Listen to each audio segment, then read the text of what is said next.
А денеска наша гостинка во утрински брифинг е доктор Ана Блажева, психотерапевт и научен соработник во Институтот за општествени и хуманистички науки Скопје. Добро дојдовте. Вас ве поканив бидејќи сакаме да расчистиме малку околу поимите и овие појави што нужно се појавуваат кога се работи за вакви вонредни ситуации, вонредни услови, како што е ширењето на коронавирусот. Имено, често пати се зборува за паника. Не дигајте паника, нема потреба од паника. Што е паниката, доктор Блажева? Ви благодарам за поканата. Јас би зборувала малку повеќе општо и за стравот, бидејќи во основа паниката е една манифестација на страв. Она што е важно во овие моменти да го знаеме е дека стравот е многу силна моќна емоција, која што е всушност реакција кога се соочуваме со било каков вид на закана, без разлика дали е таа реална, постоечка во моментот или е на некој начин антиципирана или се е можна на некој начин.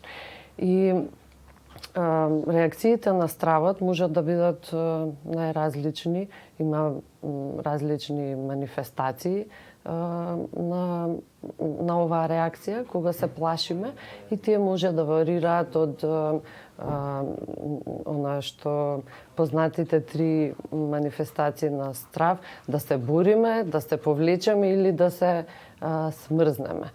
Сите овие манифестации на некој начин се во функција на нашето или стравот, основната функција еволутивна му е да не заштити и да го обезбеди нашето здравје и преживување на крајот на денот. И затоа има таа толкава сила и моќ. Сега ова е многу едноставно, кога е вака кажано.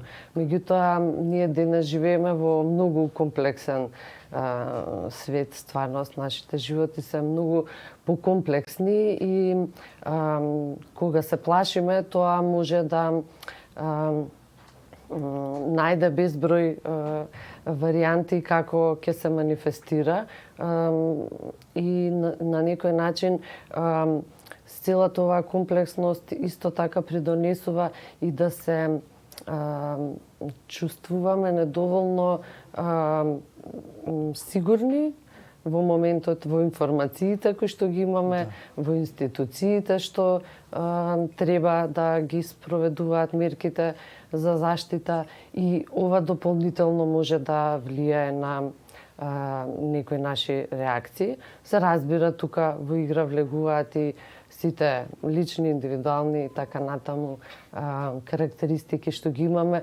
односно начини на кои што ние секојдневно се справуваме со стравот, со неизвестност. А зашто ние во секојдневниот живот велиме паника, не велиме страв? Што е разликата помеѓу паниката и стравот? Мислам дека она што сега го нарекуваме паника е во ситуација во која што нешто ново се случува. Всушност се менува цела, ние сме пред предизвикот да треба да го смениме целиот досегашен начин на функционирање и тоа на некој начин го носи стравот од непознатото, кој што исто така може да биде, да предизвика доста силна реакција. Кога велиме паника, ние велиме дека тоа е одговор на нешто што е моментално, актуелно, многу блиску и се чувствуваме дека сме под директна закана. Меѓутоа, многу е важно да, бидејќи оваа ситуација не е моментална закана, не реално, не представува моментална закана, туку представува еден предизвик со кој што ние треба во секојдневието да почнеме да го прифаќаме, да го согледуваме и да се адаптираме, односно да се подготвиме на кој начин ќе се справуваме со оваа нова ситуација. Во таа смисла, кога викаме паника, ние мислиме на оние начини на условно речено нерационално однесување што го имаме, но тие се повторно би рекла повеќе реакција на нашиот страв, бидејќи во оваа ситуација е нешто што бара од нас да на некој начин се направиме големи промени во секојдневното функционирање. Па според тоа, кои би биле начините за справување секој индивидуално, а можеби и на ниво на заедницата, на целото општество, да се спречи на некој начин, дали е тоа воопшто можно и да се соочиме со таа паника? Да, во оваа ситуација е многу важно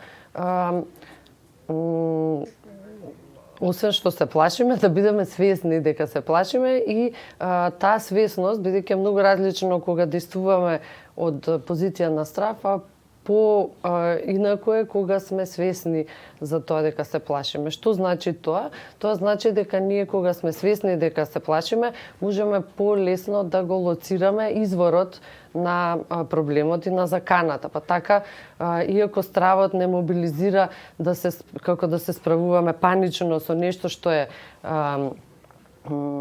како актуелна закана, во свесноста ни овозможува на некој начин да увидиме да ја увидиме од некоја дистанција или од некоја поголема перспектива ситуацијата. Тоа да видиме, да се информираме пред се, значи да ги согледаме реалните ризици и потенцијална закана.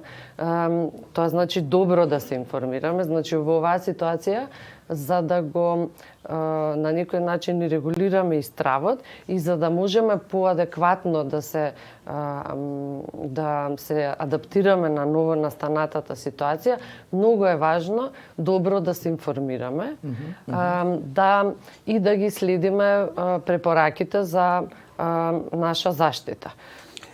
Сега, кога зборувате за информирање, за добро информирање, во вакви случаи, не само во вакви, всушност луѓето како да се повеќе склони да веруваат, например, на разни неверојатни теории на заговор или на такви неверојатни лажни информации или пак информации што личат на вистински, а всушност не се.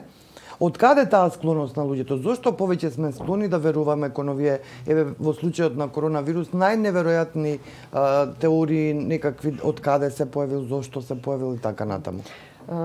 Како што реков, стравот кога не го на некој начин кога не е свесен, тој влијае на најразноразни начини и ние имаме различни механизми со кои што ајде да речам секој индивидуално се справуваме. Тоа може да бидат некои варијанти на обсесивно-компулсивни наши реакции од типот на ситуации во кои што се обидуваме да се ставиме под контрола или ја ставаме ситуацијата под контрола, па се фрламе на купување, обезбедување се што ни е потребно дома и така натаму. Или една варијанта е да го бидејќи сме фокусирани толку на заканата, едноставно се лепиме или бараме информации кои што го поддржуваат тој страв, кои што ја дополнително ја прават уште пореална заканата која што ја има и на некој начин ја поддржуваат. Така што она што е важно е да не дозволиме овие наши автоматски, како да речам, реакции во кога се плашиме, да бидат нешто кое што ќе го дефинира нашето секојдневие, туку да пробаме, токму како што реков, свесно да ја согледаме ситуацијата, малку со една дистанца или да направиме една пауза, еден чекор наназад, за да можеме да согледаме вистинската закана и да видиме што најмногу во нашиот случај би ни помогнало да се заштитиме, а штитејќи се себе во оваа ситуација ги штитиме и другите. Тоа сакав да ве прашам, во услови на страв и паничност, каде е местото сега повикуваат многу луѓе на солидарност, бидејќи многу зависи од тоа како секој поединец, секој од нас ќе се однесува во однос на заедницата, во однос на другите. Дали во услови на страв и паничност може да зборуваме за солидарност? Да, ова е добро прашање. Ситуацијата со овој вирус, со короната, токму покажува колку сме ние неразделно поврзани и веќе живееме во еден свет кој што е многу поврзан. И во таа смисла секое наше, ние сме неразделни од другите. Ако действуваме без свесност за стравот во оваа ситуација, тогаш може солидарноста да биде доведена во прашање. Меѓутоа, кога во која смисла или на што мислам, ние кога сме панични можеме да не размислуваме за другите, да направиме чекори прекумерни кои што можеби ќе наштетат на другите. Имаше, да речеме, некои апели за прекумерното купување на опрема медицинска која што им е потребна пред се на луѓето што се грижат за болните. Значи да во таа смисла треба да повторно да ја користиме свесноста и да видиме што е она што можеме да го сториме за себе и на тој начин и за другите. И другата крајност, значи да не зборуваме само за паничната реакција, туку и другата крајност на една ајде да речам десензитизираност на оваа ситуација, на неследење на информации, на лефтерно сваќање на оваа ситуација, исто така може да придонесе кон несолидаризација, да речеме, односно кон проширување и дополнителни проблеми во оваа акција да се спречи ширењето. Бидејќи колку што јас ја разбирам ситуацијата на научниците, на епидемиолозите, на лекарите и на оние кои што се грижат за јавното здравје, во оваа ситуација е важно да ги почитуваме мерките за да се успори ширењето на овој вирус. Така што и од другата страна е, значи другата, ајде да речам, екстремна реакција на незаинтересираност или на непочитување, исто така може не е корисна, ајде да речам, или не е ефикасна во справувањето со овој предизвик што сега го имаме. Тоа е во однос на заедницата, но во однос на секој од нас поединечно, значи на индивидуално ниво, бидејќи стравот од болеста и стравот од смртта е еден од најсилните стравови во што ги има човекот, како со тоа да се соочуваме секојдневно, да се избориме, да го рационализираме или што да правиме? Да, оваа ситуација сега е токму некое соочување така со закана по животот и она што јас би можел да го кажам е да бидејќи ние со стравот од нашата конечност или од смртта или од загубата секојдневно се носиме, и ние имаме капацитети да се носиме со тоа. Така што во оваа ситуација повторно повикувам на една свесност за тоа дека да, ризици постојат, но треба да се видат кои се тие и да видиме како да одговориме на овој предизвик.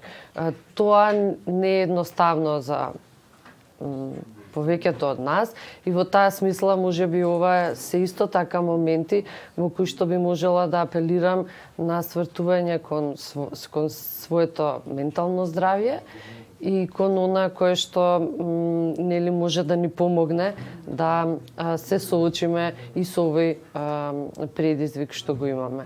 Кој што не е, повторно ќе речам, не е само индивидуален, не може да биде индивидуален. Ние сме во спрега со останатите, дури и кога се работи за нашиот живот и нашето здравје. На многу работни места луѓето веќе не одат, донесени се одлуки да работат од дома, некои категории на граѓани веќе и не можат да одат на работа според тоа во каква состојба се нели бремените жени и другите. И сето тоа предизвикува едно чувство на изолираност, на неможност на комуникација, на вонредност. Како тоа делува врз менталното здравје на луѓето?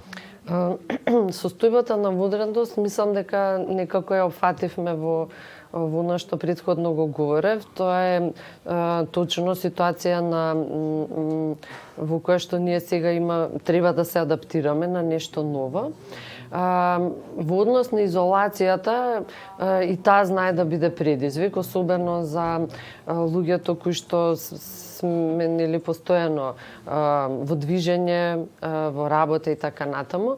Ова е исто нова ситуација во која што се наоѓаме или може да се најдеме наскоро.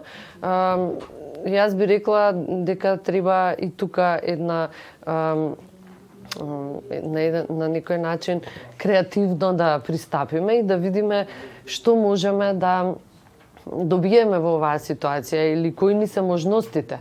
Наместо да гледаме единствено во ограничувањата, што ќе треба да ги направиме, или што ги правиме, да гледаме и во можностите што таа ситуација ни ги нуди. Така што за оние кои што долго време одложуваат да почнат со медитација, јога, добра книга, некој филм, серија и така натаму, сега е времето да бидеме повеќе во контакт, можеби не физички, бидејќи сега дистанцата е она која што ќе ја дефинира нашата грижа еден за друг, меѓутоа да бидеме во контакт едни со други и да на некој начин се поддржуваме. Изолацијата во смисла на физички изолација или дистанца не мора да биде и осаменост, не мора да биде дистанца од светот.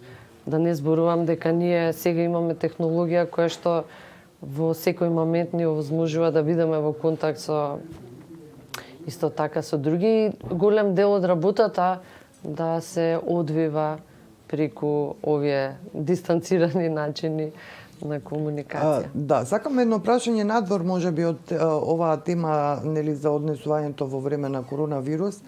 А тоа е колку нашите граѓани, колку луѓето во Македонија се грижат за своето ментално здравје. Вие имавте многу интересни истражувања во минатото, се сеќавам, но еве дали имате некои податоци во однос на тоа? За жал немам податоци, тоа е нешто за кое што би било фино доколку се може да се направат истражувања. Меѓутоа, мојот впечаток е дека луѓето се повеќе се отвараат за овој аспект. Секојдневното живење со сите тешкоти и страдања што ги носи и забрзаност, некако и комплексност, на вистина не носи на местото кај што нужно мораме да гледаме и во овој аспект на нашето живење. И е многу важно да продолжиме со една едукација во однос на овој наш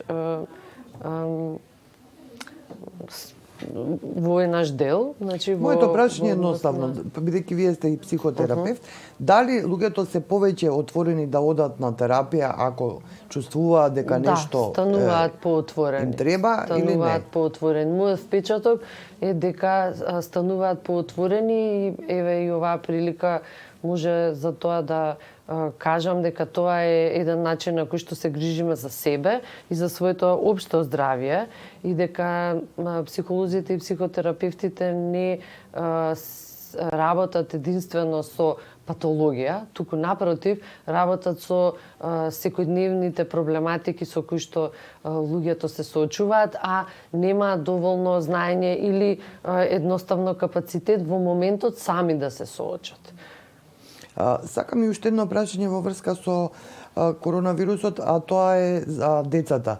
Имено и тие сега не одат на училиште од различна возраст, дали се помали или во тинеџерска возраст, не одат во училиште, овие други собири исто така не се препорачливи. Како таа изолираност пак на некој начин и покрај интернетот и покрај социјалните мрежи, сепак личниот контакт не се уште не може да биде толку заменлив.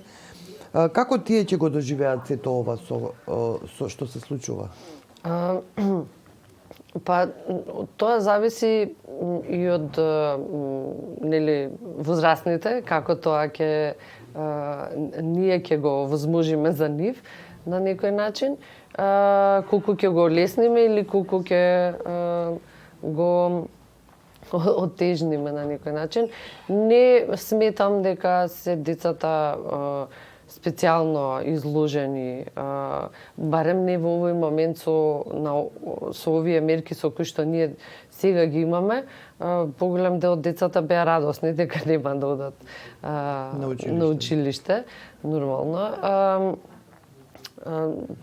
Нели заради обврската, но од друга страна па како што реков, ова е можност да експериментираат и родителите и децата со некои со нешто што не биле дел од нивното секојдневие или немало време за да бидат дел од нивното секојдневие, а сите ги сакаме, така што дружење со младите, бидување во контакт со разни варијанти на култура и па и на социјални контакти на дистанца, пак би рекла, може да бидат, да овозможат една сосема како да речам, здрава, прифатлива, креативна средина да се помине ова време и овие мигови. Така што не би ја кревала работата на ниво нели да влегуваме во паника, бидејќи ова е само еден се надеваме минлив период. Значи тоа исто така е многу важно да го земеме во предвид, дека ова нема да биде состојба на која што ќе трае долго време, значи и во зависност од нас е колку ќе обезбедиме да се намали. Се надевам дека дека ќе придонесеме да нема ескалација на ситуацијата и дека ќе можеме нели со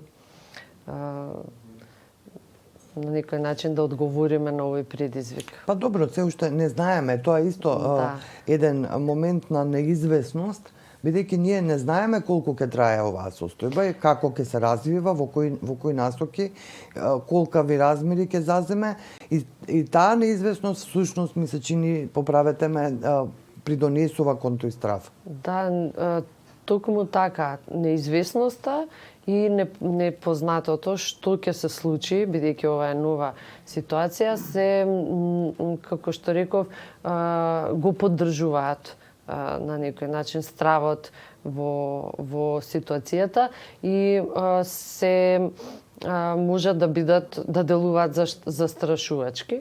Она што е важно е да знаеме дека оние што се најодговорни во оваа ситуација, тоа се лекарите и научниците, се во целосно посветени на дознавањето. Значи, ние сега веќе имаме достап и до информации и тие имаат многу брз за размена на информации.